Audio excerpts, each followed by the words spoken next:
Namaste. Welcome. Greetings. There's a saying that we don't think our own thoughts, we think society's thoughts. And our society is built on biases about who's most important, what lives matter more, creating value in relationship to skin color, religion, class, gender, and more. So far from being immune, these hierarchies, these biases, are very much a part of the filter we live with. And if they're not conscious, they only get more and more grooved in. You probably know the t-shirt that says, I just read about confirmation bias. It only proves what I already know. But as we do go through the world trying to prove what our view is, friends, our biases shrink and contort our world.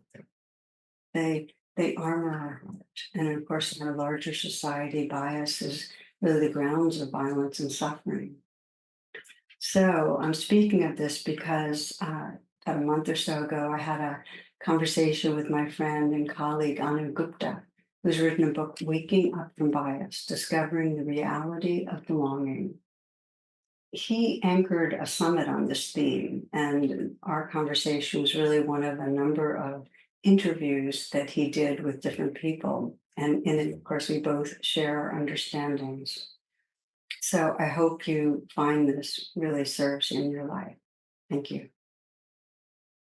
Today, I am so thrilled to speak to a very special person, someone who's been dear to me ever since I got off that ledge in 2009.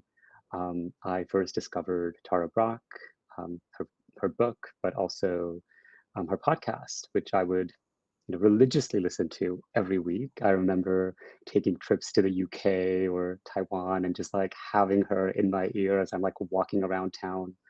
But for those of you who don't know Tara yet, Tara is a clinical psychologist from, and she got her degree from the Fielding Institute, and she's completed a 5-year Buddhist teacher training program at Spirit Rock Meditation Center. And she is the founder of Insight Meditation Community of Washington, or IMCW, which is now one of the largest and most dynamic non-residential meditation centers in the United States. She gives presentations, teaches classes, offers workshops, and leads silent meditation retreats at IMCW and at conferences and retreat centers across the US, Europe, and I'm sure beyond.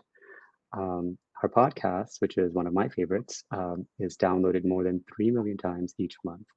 So without further ado, Tara, thank you so much for being here with us. It's my pleasure, Anu. I'm so grateful you're doing it. It feels important and timely. So yeah, thank you. Yes.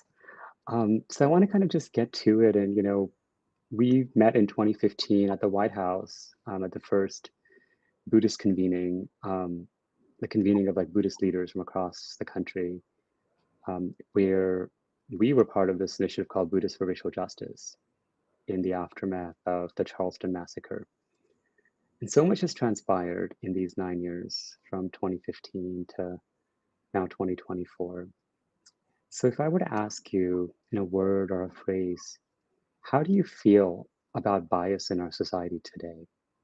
And feel free to share any images or words or somatic experiences or stories that come to your mind.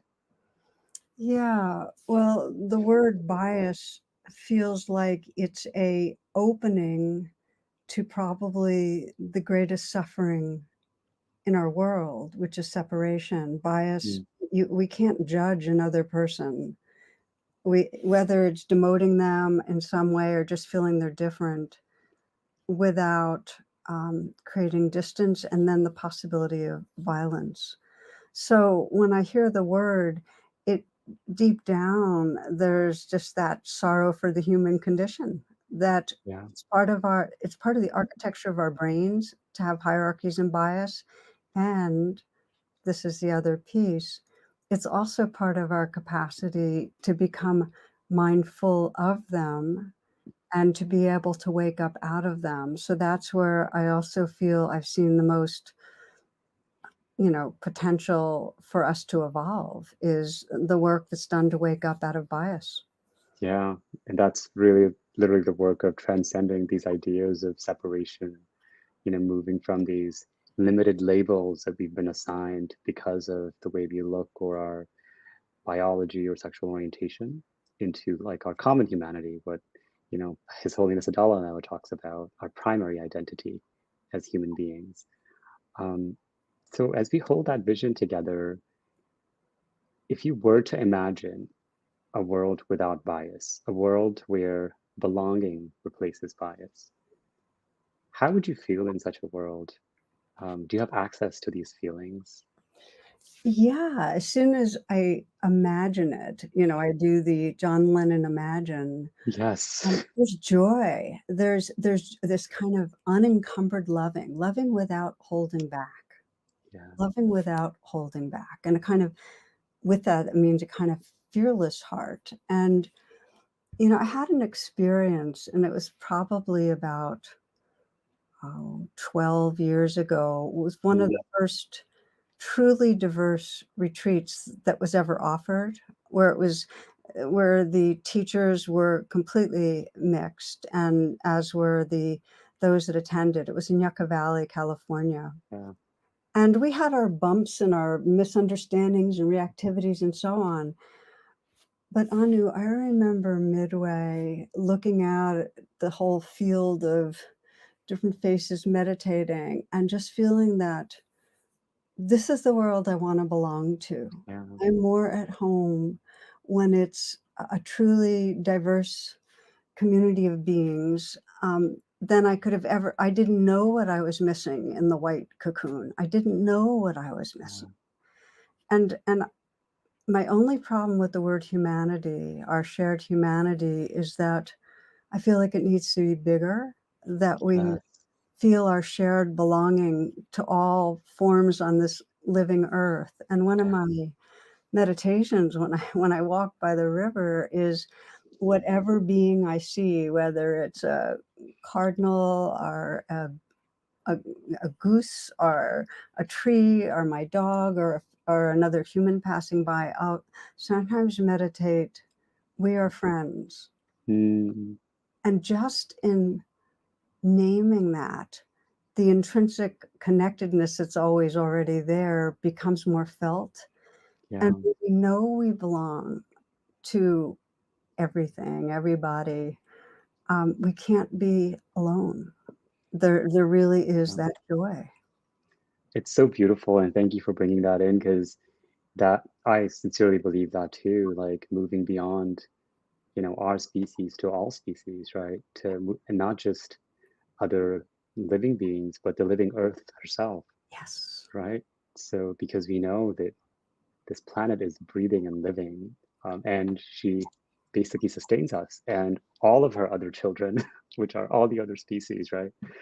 Um, so yeah, that's such a Love what beautiful you're thought. saying. Thank you for that, because when we get the sentience that is in all creation, it's the most profound mystical experience of them all. Yeah, And we truly sense the oneness that we are that field of sentience. And I know we're getting kind of out there, but it's actually the essential realization that helps us long to be awake from bias and actually make the energies. We want to know that belonging. We want that. yeah, totally. And for me, when I started this work, which really started in my own mind and my own heart, I started with curiosity and interest, investigating that a lot of these stories believed about myself weren't true.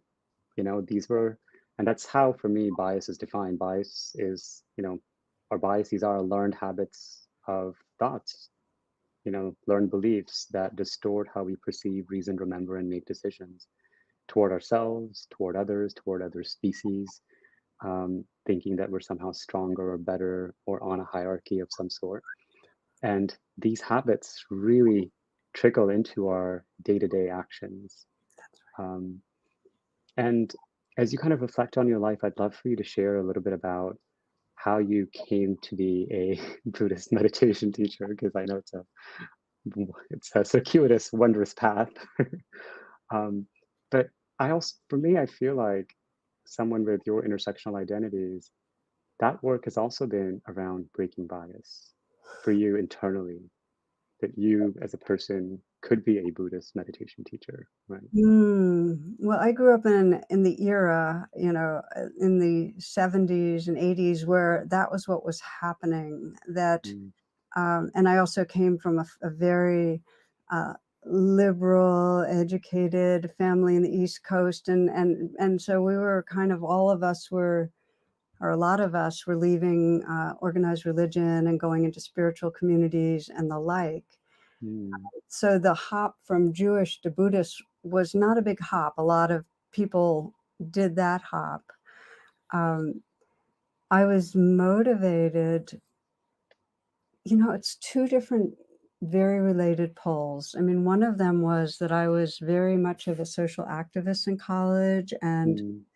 at times we'd go out be on the streets, and we'd be angry, protesting, and Yeah. police were pigs, and there was a really bad other that was the enemy, and they were always they were conservatives, and then on Tuesdays I'd go to my meditation and yoga class, and it would be peace and love and really getting quiet and so on. And I remember on one particular occasion, I was right after class where I stopped. It was a spring evening, and I could feel that my body and mind were in the same place in the same moment. Mm, There was a real sense of connectedness and of peace and of mm, caring about the world. And in that moment, there's something in me that said, this is what is going to bring about transformation, not creating an enemy out there and yeah, railing and angry against the enemy. yeah, So one of my motivations was a caring about the world and knowing that it needed to come from really inhabiting spirit, that would yeah, be spiritually based activism. So that was a very strong motivation. The other was I wasn't at home in myself. I was always yeah, down on myself and caught in the trance of unworthiness and really needed to make peace with my inner life. So that's really what brought me to spiritual practice. yeah.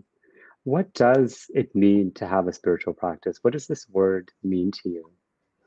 Yeah, thank you for that one. I think of it as some way of consciously training our heart and mind so that we're here, like really Mm, present and open, not living out of the conditioning that you described. So mm, a lot of the conditioning of the society is to lean forward to what's next, to speed along, to try to succeed according to certain standards. And a spiritual practice will help us say, well, if I was at the end of my life and I yeah, was looking back, what would matter in this moment? mm, Wouldn't be to impress or sound good, or, if I yeah, really say what would matter in this moment, it would be to be sincere, to be in a connected field with you, yeah, be serving a world we love. And so spiritual practice helps us come home to what matters. It's the trainings of the heart mind out of the fear conditioning and into inhabiting our heart. yeah. Oh, I really beautiful. That's such a beautiful definition to consciously train our hearts and minds to be here. And I feel like the scientists can get behind that, right? Because that's exactly what we all want, right? We don't want a restless mind that's constantly jumping everywhere and worried and stressed and kind of rooted in that limbic brain of fear that things are going to go wrong. Um, but I want to return to your story. It's so interesting that you talked about because, like, my understanding of what was happening in the '60s and '70s and the '80s is that there's this like strange spiritual traditions of the East that have now come into the West. Strange, not I'm from them, right? But to the Western mind, they were very strange because they were different and they were practiced by a lot of brown people over there. And they could be somehow, looked upon as pagan or heathen or what have you by mainstream Western society. But how did that even appeal to a young person like yourself? who was raised in that conditioning, or maybe you weren't raised in that conditioning, but yeah, like to my mind, I'm like, how does that even happen? Well, there's some really good reasons. We were, again, in the generation where the music and the ideologies and everything had to do with more freedom and freedom of the mind and free thinking. And we were Mm, taking the psychedelics that helped to create in us the experiences that we really cherished. For me, mm, psychedelics woke up a sense of, wow, there's a much bigger reality. There's yes, nothing in this world that matters more than inhabiting that truth. yes, And I want to do the practices that can keep me waking up without taking the medicine. Medicine's yeah, now and then, but and so there were a lot of us that that's right. moved to meditation and chanting and prayer and yoga because we valued the quality of heart and mind that those cultivated. Yes, yes. So it was almost like getting out of our heads into our bodies, into our hearts, into our spirits, into our souls, as some religious traditions or may call it. Um, no, that's really beautiful. And how did your work, your spiritual practices, your contemplative practices turn into, you wanting to pursue a degree in psychology and becoming a psychologist? Well, it became clear that the suffering that we get caught in is created by the mind, Mm, by, our thoughts create and our feelings kind of cycle to create our emotions, our behaviors, and as I think it was Gandhi said, our destiny. So it seemed very clear that studying the mind as a layer to understand would help to serve in terms of really freeing the heart and mind. So yeah. I did my thing. I, went and got my doctorate, and for a couple of decades, worked as a psychologist along with teaching meditation. I kind of wove them together, and they really Mhm. inform my books and my teachings, basically. I'm no longer an active therapist, though. Of course, yes, yes. I mean, now you're providing a lot of inspiration to, you know, hundreds, thousands, and millions of people, which is just as important as an act of, self-care for a lot of us, who do listen to your podcast and other, lectures and retreats. So thank you for that. One question that I was reflecting on as I was thinking about our conversation is this idea of the mind. You just alluded to wanting to free our hearts, right, our bodies from the mind. Um, and I think for me, this was a big, what appealed to me initially to Buddhist psychology was that thinking, you know, as just one of, it's a sense organ, like our brain, our mind is a sense organ, and thinking is what it does. And it's not personal. It's just, if we didn't think, we would die, like it'd be brain dead, right? So for me, that really helped me begin to cultivate a relationship with the mind and then kind of overcome this lie that I'd been trained in that I think, therefore I am, which is not true. You know, it's part of it, but I also feel, right? I have a body, I have a heart, I have dreams, I have visions, I have experiences. There's so many things, right? That as human beings, we've been allotted in our lifetimes. So I'd love for you to kind of reflect on this idea of the mind and the importance of becoming intimate with our minds, particularly as we're thinking about this idea of bias, these learned habits about ourselves and others. Well, you captured it in the words cultivating a relationship with our mind. And Mm, um, I think when I teach a retreat or something like that, and people leave, probably one of the biggest takeaways people ever have is I don't have to believe my thoughts. I am not my thoughts. So if I was here thinking, oh, you and I are different, and one of us is better mm, um, because of our race or because of our education or because of anything, our gender, those thoughts would create separation. And yet, those thoughts are hugely and deeply conditioned into all of us to have a a way of rating people and putting people up or down. And it's very interesting to bring to Yeah, mind any relationship and notice the subtle ways that we have inferior or superior, and to sense who would we be if we truly felt the equality that really means we are of the same source. We yeah, are expressions of the same yeah, awareness and love in this universe, like truly equal. It's like it just absolutely fractures the tight yeah, prison we're in and opens our hearts. So so for me, that training to be able to be in a relationship with my mind and see where my mind was causing suffering. I mean, the question is, are your thoughts creating yeah. suffering?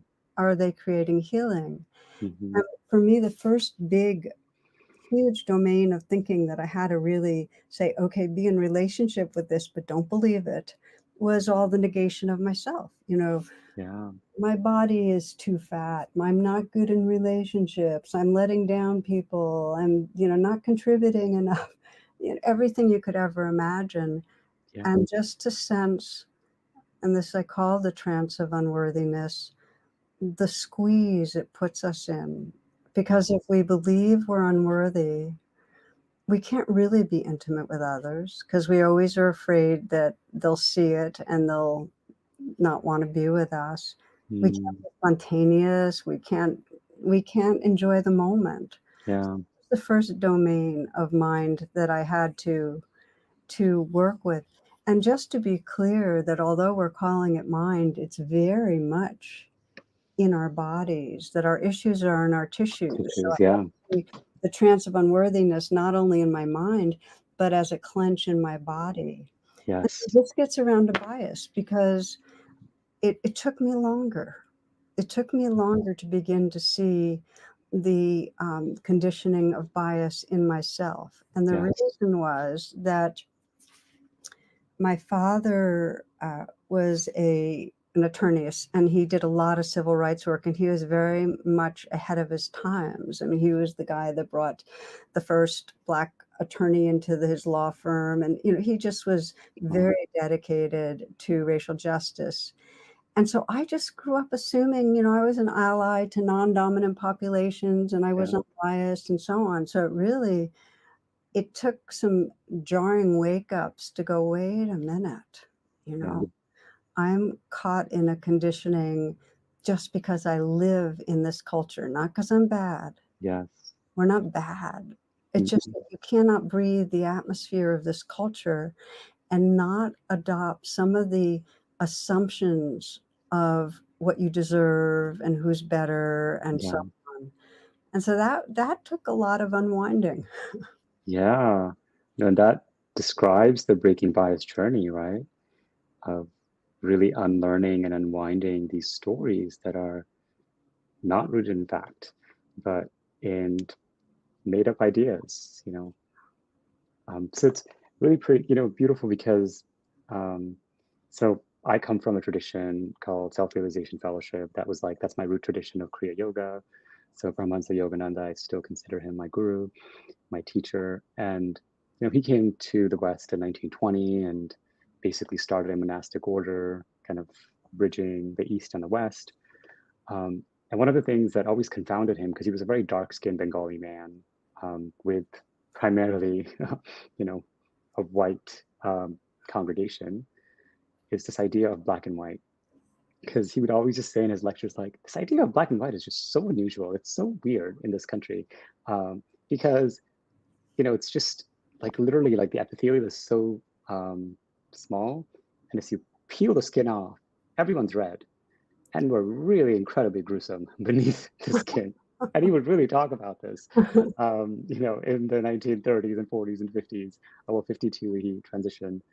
Um, so it just kind of made me think about how there were so many people that were already like your father, that already knew that truth, that embodied that truth, with their actions. There were so many allies, abolitionists, civil rights advocates, women's rights advocates of all backgrounds. And yet, the dominant culture, right, that we're kind of swimming in makes us forget that we've been part of a really long tradition. of breaking bias, um, which really kind of brings me to this next inquiry is, for me, as I reflect on this work, breaking bias is really about shifting our consciousness, right? It's part of an evolutionary process. Um, where do you see this happening? Because if you read the news, it feels like, um, yeah, or do you see this happening? Well, yes. I I think that humans are evolving in their consciousness and in all these areas of waking up to ways that we violate non-dominant populations over time, we are slowly catching it. More recently, it seemed like 2010, 2012, things started picking up. The more there was videoed the horror of what was happening to Black men and women on the streets started picking up. There was, there was a some really strong moments around George Floyd where Yeah, all across this country and the world. I mean, there were demonstrations and people were instituting DEIA, diversity, equity, inclusivity, and accessibility in all the different organizations and schools. I mean, now Florida, it's outlawed. yeah. Now we're having a white lash, where so it's one very dear friend said it's happening again. The white people are doing it again.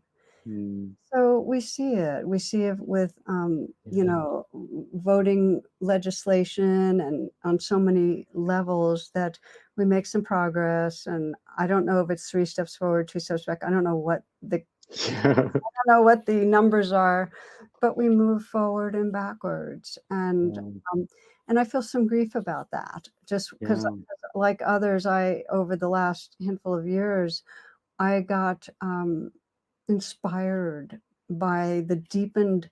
It seemed like more people were aware; they were getting it. yeah. Yeah. And that's how we met initially in 2015 because we saw this atrocious massacre take place in Charleston. And we're like, we have to get together. We have to organize our communities to speak up against such, needless violence and suffering. Um, but, this point around, thank you for sharing, but sometimes you still feel grief around the Oh, state of the world. And what do you do when you in your own heart, mind, body, you notice, become mindful of grief and cynicism and doubt and a whole host of the library of afflictive emotions that we've been gifted as human beings. well, I do some unwise things and I do some wise things. Let's hear them both. All right, so we'll start with unwise. Is that when I feel how much suffering there is, I can get distressed, upset, and then blame others for not seeing and for operating from their own ignorance. And I can blame myself for not doing enough. Yeah, And I remember this was some years back. One of the ways, I mean, I did a number of things to try to consciously wake myself up and did a year-long white awareness training. And then I spent 3 years in a diverse group. And one of the things that I saw happen in that diverse group was how, for the first few months, I felt that there were a few white, straight people, and everybody else represented a real rainbow of everything. It yeah, wasn't large, it was maybe a group of 12, but I felt very much like an outsider. And mm, I remember and I felt self-conscious and awkward and uncomfortable saying anything like I would get it wrong. And I mm, remember when I did my own processing, and as you probably know, one of the meditations I love is the RAIN meditation because it weaves mindfulness and self-compassion. So the RAIN stands for recognize, allow, investigate, and nurture. And I recognized, okay, I'm feeling a sense of personal badness, that in some way I'm not, I don't belong because I shouldn't belong because something's wrong with me. And I allowed it to be there. Allow just means this is part of nature, let it be. Yeah. When I investigated, and it's not a real cognitive investigation, I felt into a deep sense of shame about not enough, that I really, in because I was learning about all the suffering that so many Yeah. people went through. You know, how one woman, when growing up, she'd be with her father and he'd be stopped, African American, stopped by the police, and that she witnessed his humiliation, and how deep Yeah. it was because she was watching it that he felt so humiliated. Yeah. You know, things like that just broke my heart. So I got in touch with this shame, and it mixed with white guilt, basically, that I was part of the problem, I wasn't doing enough.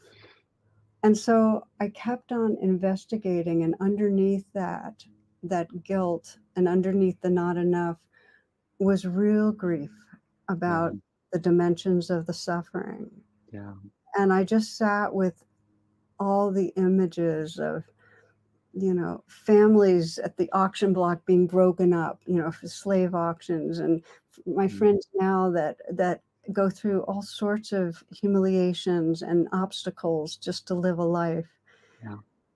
So what happened, Anu, is I went from that guilt to the grief to a deep sense of caring, just care. Yeah. And that's where I, you know, the end was just bringing my heart to that brokenheartedness, really. Yeah.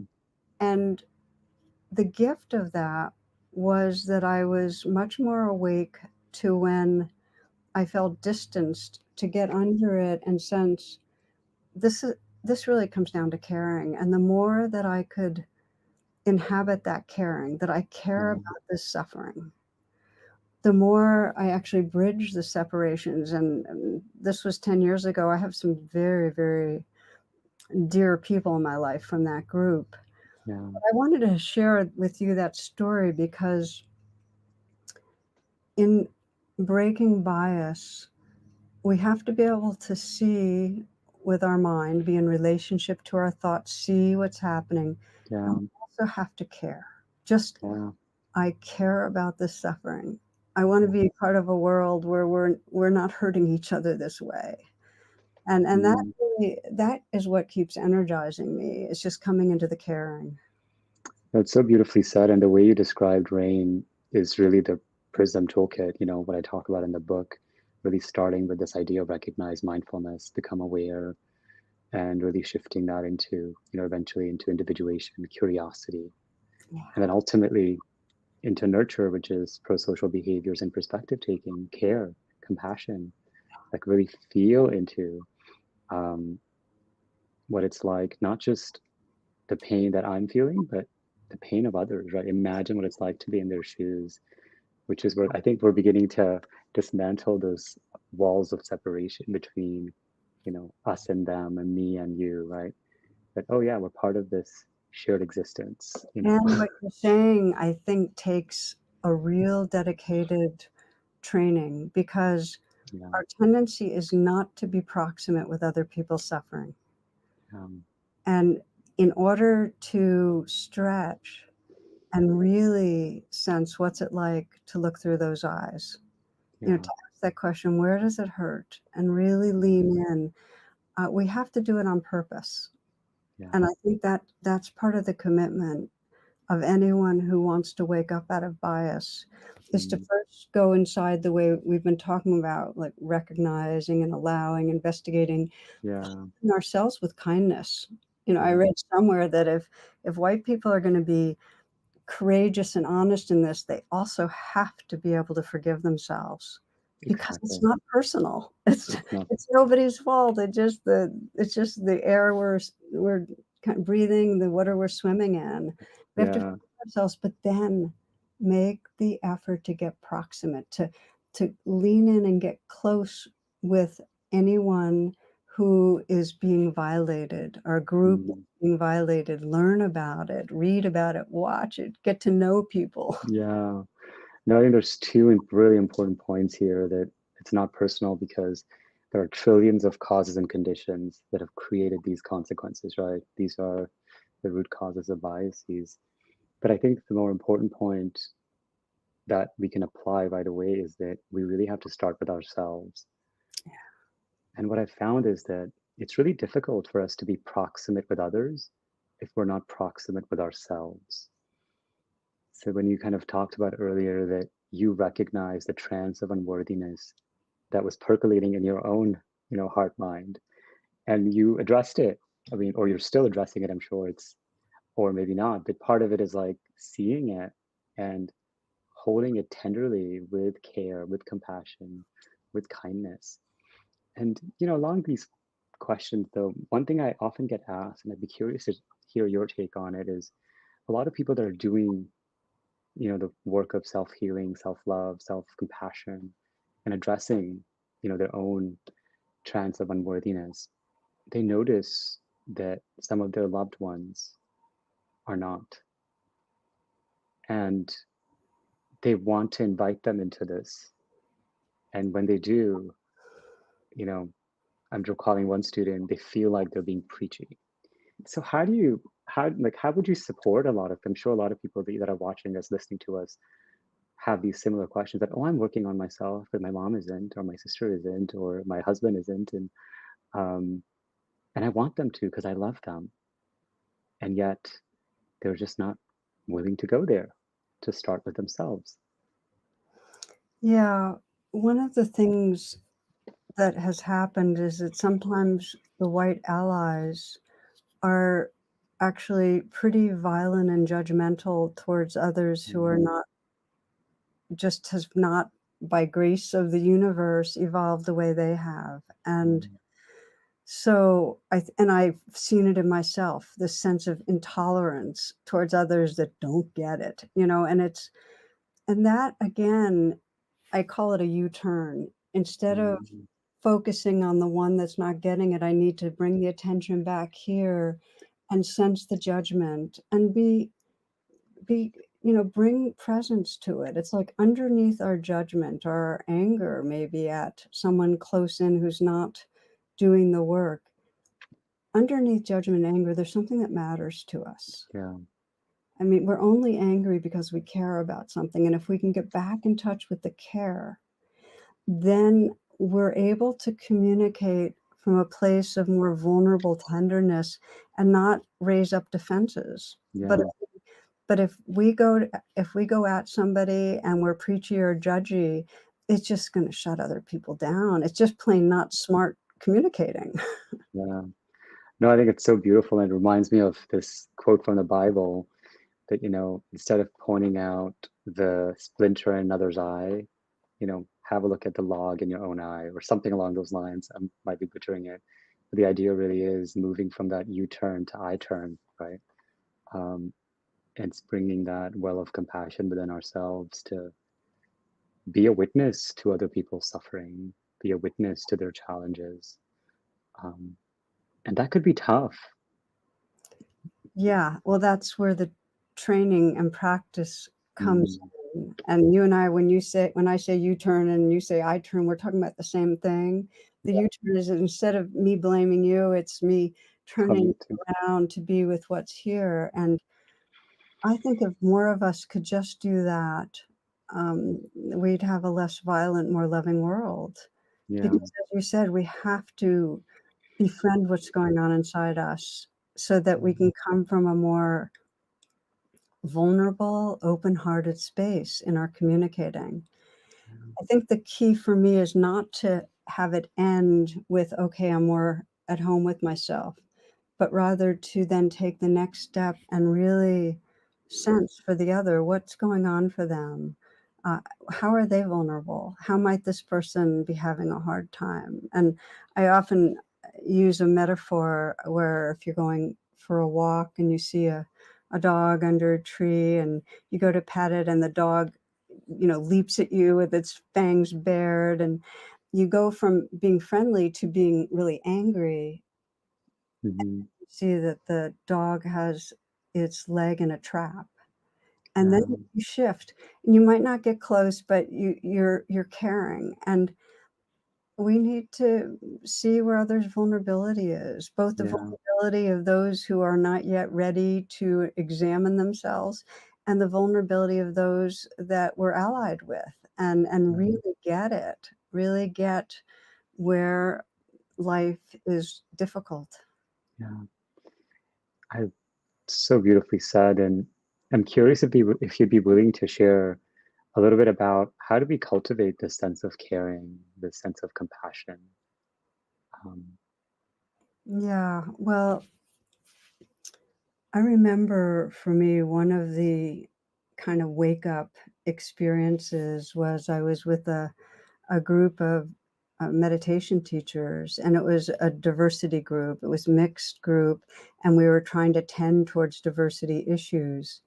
And it was during a phase of my life when I was going through a lot of illness and I was having a lot of chronic fatigue. And so at one point I said, "Can we space our meetings out by an extra week? I'm just not keeping up so well." yeah, And one of the Black teachers just said, "I am just so disappointed in you, Tara. You're just another white person who is not prioritizing this." mm, And we didn't come to a conclusion that time, but I went off on my own. 'Cause as I yeah, do, I had to make the U-turn and say, "Okay," 'cause I felt angry. I felt like, "How could you say that? I'm sick, yeah, I can't right, help it," you know? So, I did that kind of, being with myself, offering myself compassion, and then I tried to see her more clearly, like, where was that coming from? mm, And I had a hard time. And so, because I was trying to see, the leg in the trap and so on. yeah, So I consulted with a mentor who's another African American woman who took me on, said, I'm glad to help you.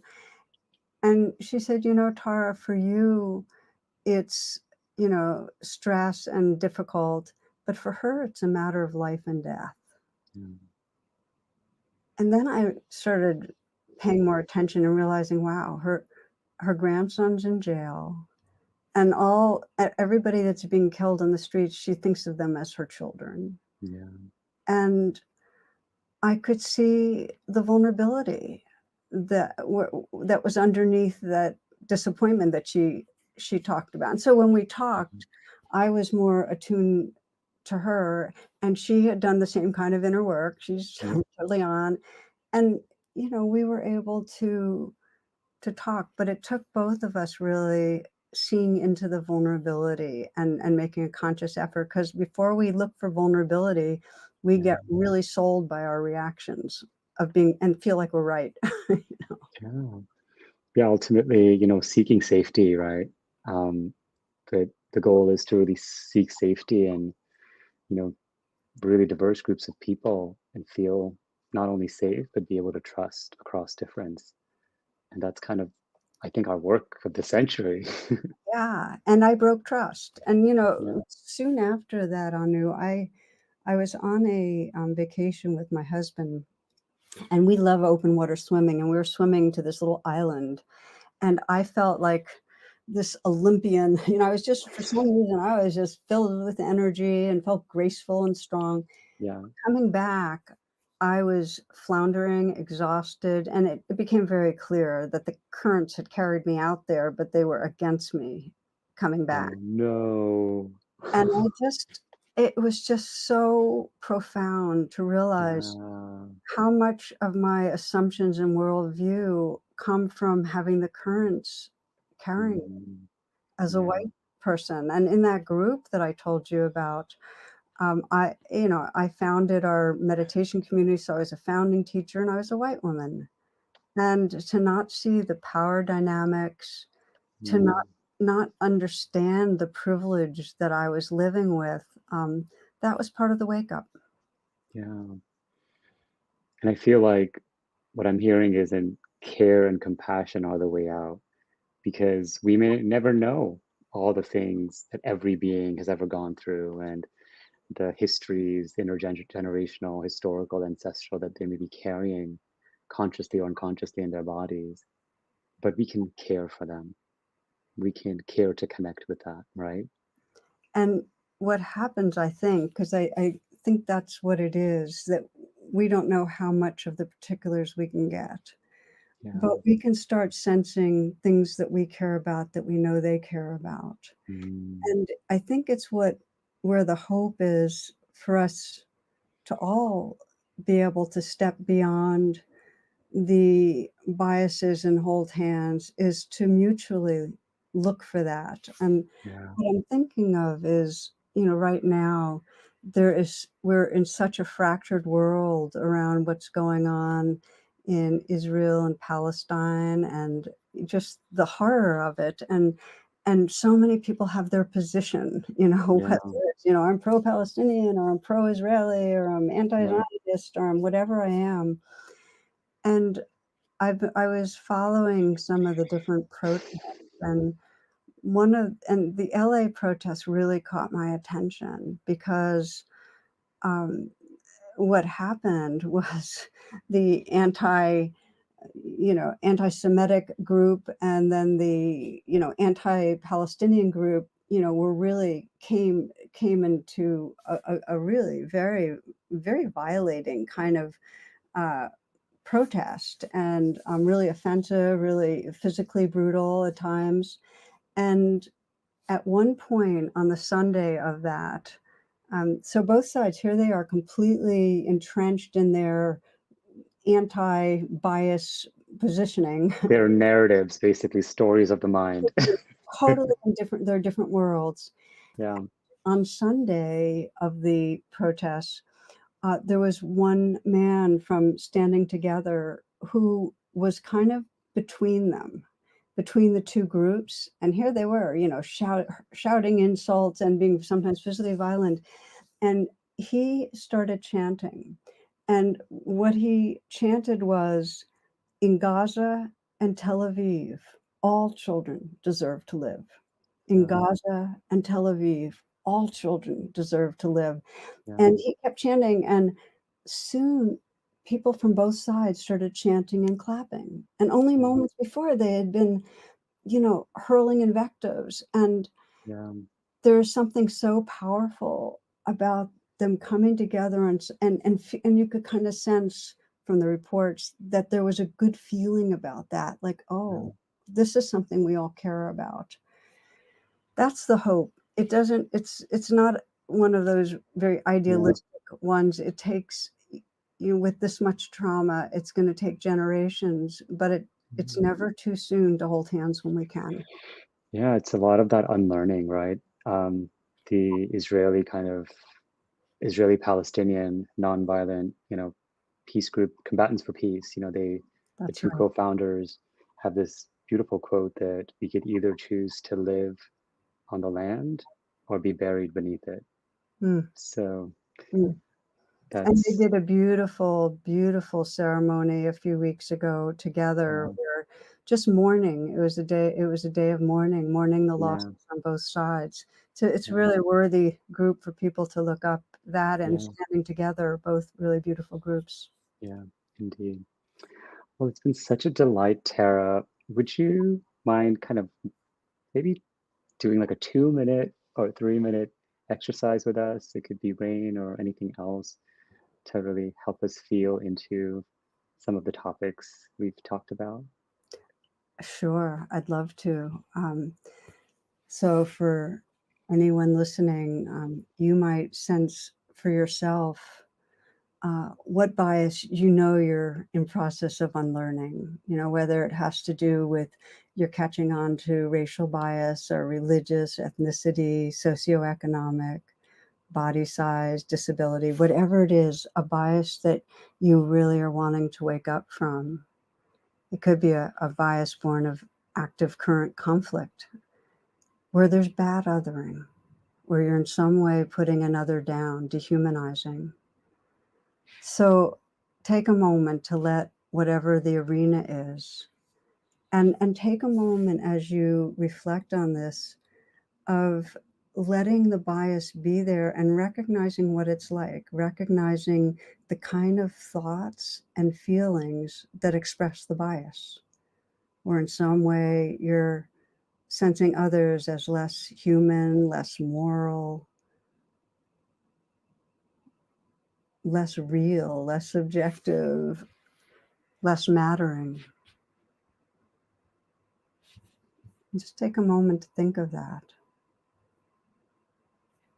Paul Farmer says, feeling like others' lives matter less than our own is the heart of suffering in this whole world.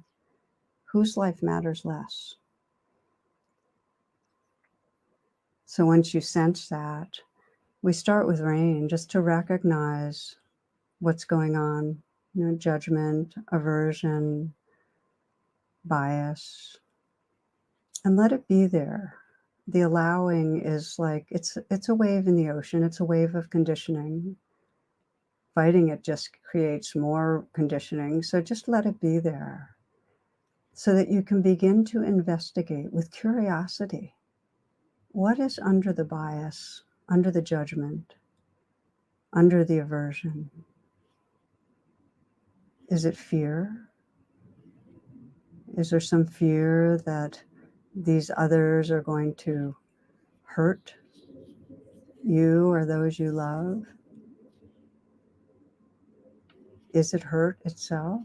Is there some sense that this could be you and your own feelings of shame make it so you don't want to be like that person? What's underneath? Then sense the deepest vulnerability underneath the bias. That if you didn't hold this person as lower in some way, what you'd have to feel. If this other wasn't lower, what would you have to feel? And just whatever that vulnerability is, you might even put your hand on your heart and nurture. Just hold it with tenderness. This is just part of being human. And send some kindness inwardly in some way. Trust your goodness, trust your heart. It's okay. Let your very touch be a message, a gentle message of kindness, so that you can sense the larger sense of your own being, that you're the awareness that is witnessing this. You're the compassion that's holding this. And inhabiting that larger space, you might then look at the other and imagine if it's a group, just one person,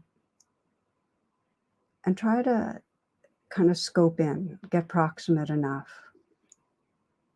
so that you can just ask that question, where are they hurting? What's it like to be them? What might be going on in their lives, in their worlds, that would bring out the behavior or expressions that you judge?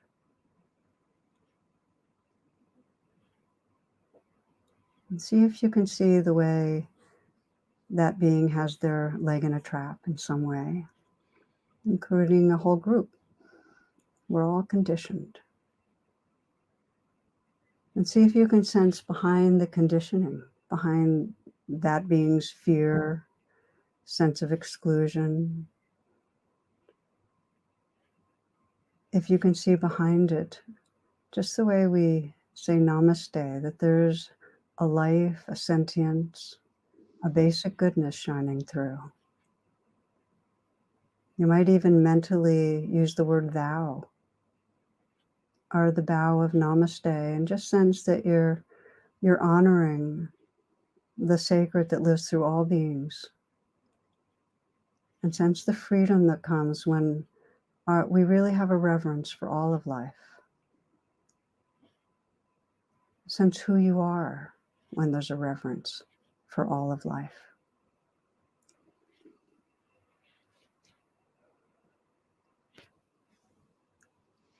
Namaste. Namaste. Thank you so much, Tara. What a joy to have you here. It's a pleasure to be part of this, and a deep bow to you, Anu, for bringing us all together, for what you've written. Your book is amazing. I recommend it to everybody that wants to grow in this area. You're really serving in a beautiful way. Thank you. Thank you.